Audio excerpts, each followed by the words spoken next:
We're going live.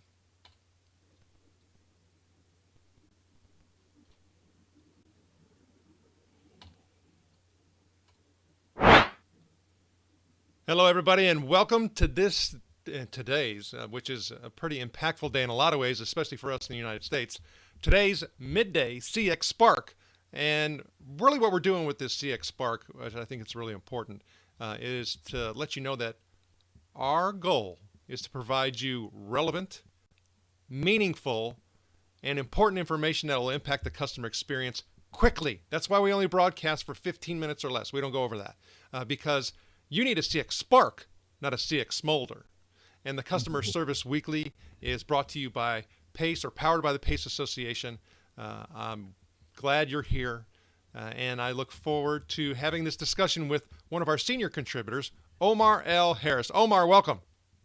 Thank you, Jim. Very happy to be here. Good to talk to you again.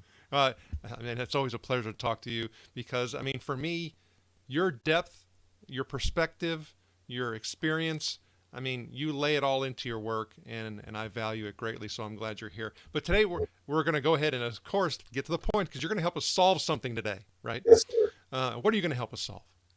So I'm going to help you basically talk about how servant leadership can impact the customer experience. And then to do that, we're talking about, a lot of particular things that we're dealing with right now. That is, we have pandemic, election, Black Friday's coming up, Cyber Monday, Giving Tuesday, which I think is critically important, and the overall holiday season. And that could cause a whole lot of shaking in the ground in regards to trust, which is, I think, what you really want to talk about today, isn't it? Definitely.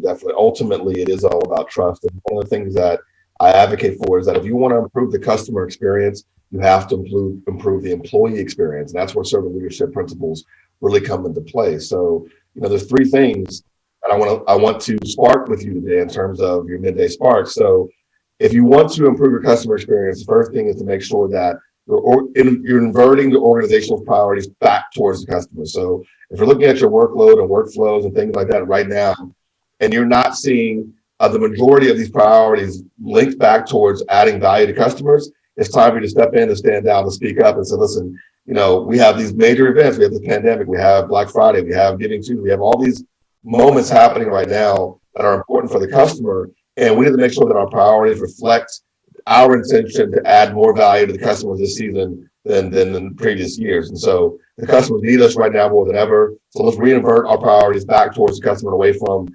internal corporation nonsense. The second thing is, if you're hiring right now, you need to make sure that you're hiring people who are passionate about problem solving, right? So hiring people, not about just people who have high pedigree or work for, sexy companies, but people who ultimately can prove to you in the interviewing process that they're very passionate about solving problems internally and for customers most specifically. And think about this, people who are representative of your customer base. So think about your customer base and make sure you have people on your team and in your organizations who are representative of that customer base, because you need those voices. You need to include all of those voices to make sure that you are having a comprehensive customer experience for your organization. And the last thing is building trust. So your job, once you've converted the priorities back towards the customer, you've hired correctly and have problem solvers who want to or are passionate about driving value for the customer, then your job is to build trust with your stakeholders by making sure you are serving and supporting your colleagues every single day and removing barriers that will prevent them from being excellent and brilliant in front of the customer. So those are three things that I think are crucial right now as we move through the end of the year and into 2021. Well, and as you're talking, though, Omar, for me, I'm starting to think about, hey, well, that's easy, done, right? But I don't think that's the case. No. So oftentimes I would dare to say we may have, innocent, unknowing symptoms that we're actually experiencing, but may not have the clarity to say that, well, it's really this that's causing that. What are like maybe one or two top things that you see that are evidence of that missing trust element that a servant leader can actually impact? Well, I think the number one element of that shows a lack of trust is invulnerability. People who don't or are afraid to fail, which means they're afraid to try. right? So if you see people who are afraid to step out of their comfort zones and are afraid to even articulate failings or mistakes, then probably the trust is not there either amongst the peers or with you as a leader. So you have to diagnose that very carefully, because that's as invulnerability and false perfection is really it means that people don't trust each other. They're not open. They're not trusting enough to be vulnerable with each other. And if your team is not vulnerable, then you don't have trust. Okay, now that's okay. That's something that I have seen play out in a lot of different ways, and quite frankly, I've even done it myself. Meaning that when you have your team there and you're asking them for some suggestions, ideas, and things Right. like that, and you get nothing. I Nothing. mean, it's crickets. That Yeah. right there should tell you as a leader that there's something wrong with that. Isn't that true? Exactly. That's what I call the stench of perfection. When you smell that stench, it's time to go down and figure out what's causing the smell. Like when you go in your kitchen, you smell that something bad, you got to go and dig and find what the source of that thing is so you can eradicate it for once and for all. It could be one person, it could be someone bullying others on the team. It could be a number of dynamics. You need to understand that and diagnose that and get rid of it as fast as possible, because it will impede your path to progress. Well, and I would dare to say, even if it's you, because I mean, for me, I know I have to be really careful that when people do give suggestions and ideas, that I don't receive it in a way by which it encourages, future collaboration or expansion upon that idea.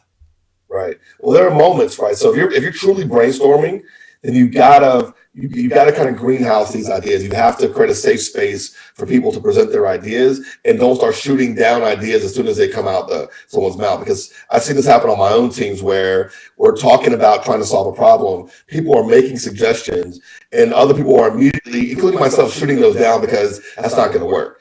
And that makes people shut up and not want to try again. So I think that you need to create a safe space, allow for the collection of the ideas, harvest the ideas, and then you can get to, okay, let's do process of elimination, let's prioritize, let's discuss each one in turn. But don't limit people from communicating and including all their ideas right at the beginning, because then people will know that they have a safe space where they can communicate at least their thoughts, and they'll learn during the process that why their particular suggestion or the way they articulated it was not taken forward. But it won't be like shot down immediately once it comes out of their mouth, which is the worst thing you can do as a leader. Oh, well, okay. So now that you get into that, I start thinking of one of the mistakes that we often make to even go down that path, and that is that we don't set an initial expectation. Right. And I think for us as leaders, we have to be really aware that if we don't communicate that expectation on the front end, we kind of get what we get.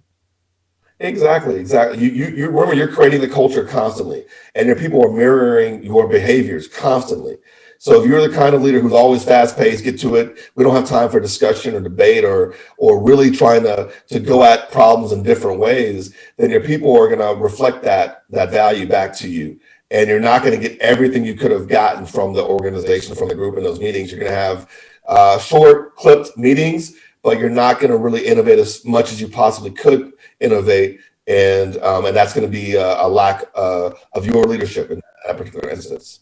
Well, and also too, when you're talking, I start thinking of something that in the world of ideation and creative thought is the different ways that we think. And so they talk about divergent and convergent thinking. Right. And it's really important for leaders to understand the difference between the two, because I think this is often where things go off the rails or go astray. And Right. it's like, gosh, things just went way in left field and we spent 2 hours doing something and not accomplishing anything. Right. And Right. that is, the divergent thinking, is really that whole pie in the sky. What are the possibilities? Is blow it out of the water and things that, you never even thought possible. And then, Yep. but you have to reel it in because you need to be able to execute. And that's where your convergent thinking comes into play. And Right. oftentimes people will not set that expectation and say, okay, now it's divergent thinking time. And we're going to spend X amount of time to divergent thinking. And then we're going to Right. take the best ideas from our divergent thinking and put it into a convergent thinking process because we got to take action, right? The other thing to keep in mind there as well is that not everybody is good at communicating ideas verbally. Some people are good at communicating, drawing their thoughts. Some people are good at, telling stories. So you have to also recognize that once again, the servant leader is tapped into each of their individual teammates' styles. so they understand what is the best way they can communicate. I had people in my previous organizations who were really good at drawing or diagramming their thoughts. So we used to listen. While we're talking, you go diagram your thought, then you can articulate it back to us because we know that you have some brilliance, but you need to get it down in a different way. So it's respecting the way people best communicate as well to get all the ideas on the table. And that's another great point. Sometimes you have to plant the seed and just leave it there and then come back later, right? Because even when you start talking about the brain and the way it works is, even when we're sleeping, it's solving problems without us knowing, right? It's the subconscious mind solving the problems for the conscious mind. And so sometimes you can't jump in it and expect people to deliver, those ideas. Sometimes you just say, okay, I'm setting the agenda for the next time that we get together, and I want you to think about, this, and this. And also remember that one of your responsibilities as a leader is to develop these abilities in your staff. And so you may have the answer already walking into the meeting, but it's important that you don't give the answer.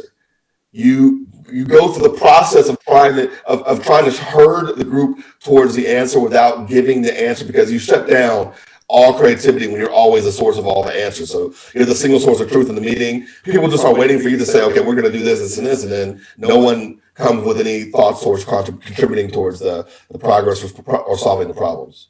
Well, and then people may sit here and say, well, what are you guys talking about? How's this impacting the customer experience? Well, it's all about customer experience, because hopefully, as I mentioned before, if your priorities are about the customer and you've hired people who are passionate about solving problems, and you have a trusting environment where people can have these conversations, then it's everything you're talking about, everything you're doing is to add value to the customer experience. So what you're discussing in these meetings and forums is about solving customer problems, and you're sparking ideas around how to solve those problems, and then you're going to prioritize that, and you're going to learn from past mistakes, failures. So guys, remember, we tried this before. How can we do that better this time? And that's where you have the openness and the trust to say, we're not trying to be perfect. We're just trying to build on our experience and learn from each iteration of what we're trying to do to add value to the customers. These are fundamental things you have to do to really spark and improve your customer experience, especially now in the sprint to the end of the year. Well, and another thing that we talked about before we started recording is, everything associated with what they call, the VUCA world that we're living in, which is the volatility, the uncertainty, the complexity, and the ambiguity.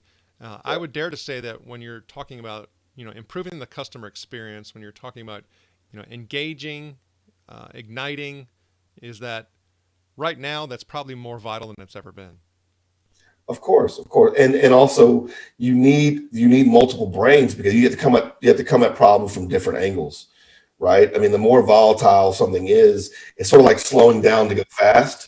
So you have to recognize the road. I would say this to my team: we have to recognize the road that we're on. Sometimes you're on a flat road at midday, no one else on the highway, and you can really crank that thing up to 120 miles per hour. Sometimes you're on a winding road at night with one headlight and going up a mountain, and you've got to adjust, and it's raining and it's foggy. You have to adjust your speed for the conditions which you're facing and your experience with those conditions. So if you've never done something before, you probably need to take it a little bit slower and learn and iterate.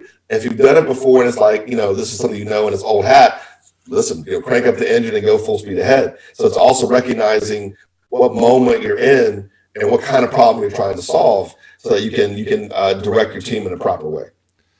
Omar, I've had fun with you. Now, all of you who are watching or listening, you can actually get access to more insights from Omar, of course, at customerserviceweekly.org. But Omar, where else can they find you?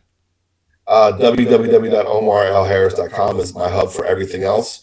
And if you're interested in reading some great books, you can find me on Amazon.com as well. Omar, thank you for sharing your knowledge and wisdom. We wish you the very best. And to all of you, make sure that you take the insights that you learned here and go ignite that CX celebration and carry it forth all year long.